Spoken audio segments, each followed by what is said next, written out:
ভাবছিলাম যে তিনি পদত্যাগের ঘোষণা দেবেন নিজে থেকেই, কিন্তু অদ্ভুত ব্যাপার, লম্বা একটা প্রেস ব্রিফিং। চ্যানেল 24 দেখলাম যে কয়েকবার লাইভে নিয়ে এসে আবার কয়েকবার ফিরে গেছে। কারণ এই যে উন্নয়নের ফিরিস্তি 1 বছরে কোথায় কি করছে না করছে, এগুলো এত গতানুগতিক, এগুলি স্থানীয় সরকার মন্ত্রণালয়ে এটা হলো নিয়মিত কাজ। এইগুলির জন্য আনুষ্ঠানিকভাবে ঘোষণা দেওয়ার কোনো দরকার নেই। এগুলি এত বেশি চর্চা করছে গত 15 বছরে আওয়ামী লীগের মন্ত্রীরা, ওই একই রকমের বয়ান নতুন করে শুনতে কেউ চায়নি। বিষয়টা ছিল যে কালকে থেকে যেটা খবর যে 2 উপদেষ্টা পদত্যাগ করবে। খেয়াল করেন যে আসিফ মাহমুদ, সজীব ভুঁইয়া এবং মাহফুজ আলম। মাহফুজ আলম কোনো প্রেস কনফারেন্স ডাকেনি, কিন্তু আসিফ মাহমুদ, সজীব ভুঁইয়া ডেকেছে। তো ডেকেছে, সবাই ভাবলো যে তিনি বোধহয় পদত্যাগের ঘোষণা দেবেন। তারপর তিনি লম্বা একটা ফিরিস্তি দিলেন। দেওয়ার পর সাংবাদিকদের কিন্তু ওই সমস্ত উন্নয়ন কাজের কি কি হইলো আর কি কি হইলো না, কোথাও চুরি হয়েছে কিনা, বাটপারি হয়েছে কিনা, এগুলি কোনো কিন্তু তাদের আগ্রহ নেই।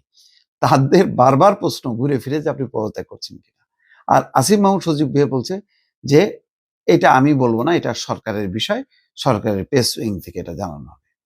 প্রেস উইং জানানো হবে, তো এটা আসিফ মাহমুদ, সজীব ভুঁইয়া তার নিজে উপদেষ্টা, নিজে বলবে না? নিজের কি বলার রাইট নাই? এত কথা, ওই উপদেষ্টা পদে থেকে তো কম কথা বলেনি।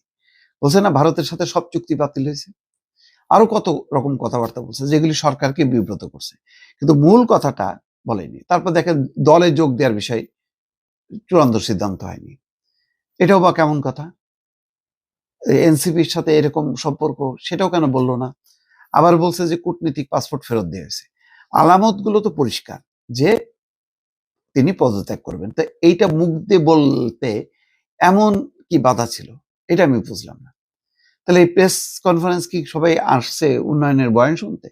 এটা কি কেউ লিখবে আজকে যে আসিফ মাহমুদ, সজীব ভুঁইয়া অমুক অমুক কুমিল্লার অমুক কালভার্ট নির্মাণে এত টাকা বরাদ্দ করছে, ওই জায়গায় 2 কিলোমিটার রাস্তা নির্মাণ করছে, এগুলি কি শিরোনাম হবে? শিরোনাম হবে না।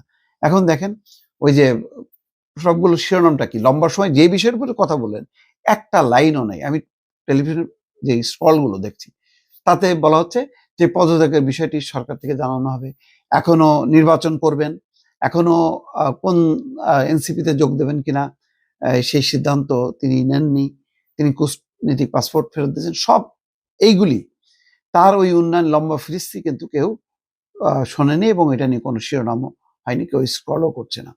মূল বিষয়টা ছিল একটা স্বচ্ছতা, পরিষ্কার করা যে আমি যেহেতু নির্বাচন করব বলেছি, আমি আজকে সিদ্ধান্ত নিচ্ছি, আমি সরকারের কাছে পদত্যাগপত্র জমা দিয়েছি, সরকার এটা অ্যাকসেপ্ট করে নিশ্চয়ই আপনাদেরকে জানাবেন যে আমার পদত্যাগপত্র গ্রহণ হয়েছে কি হয়নি। পরিষ্কার কথা। এটা নিয়ে এত পেঁচানো তো দরকার ছিল না, এবং এই সমস্ত পেঁচানো যে ভালোভাবে মানুষ নেয় না,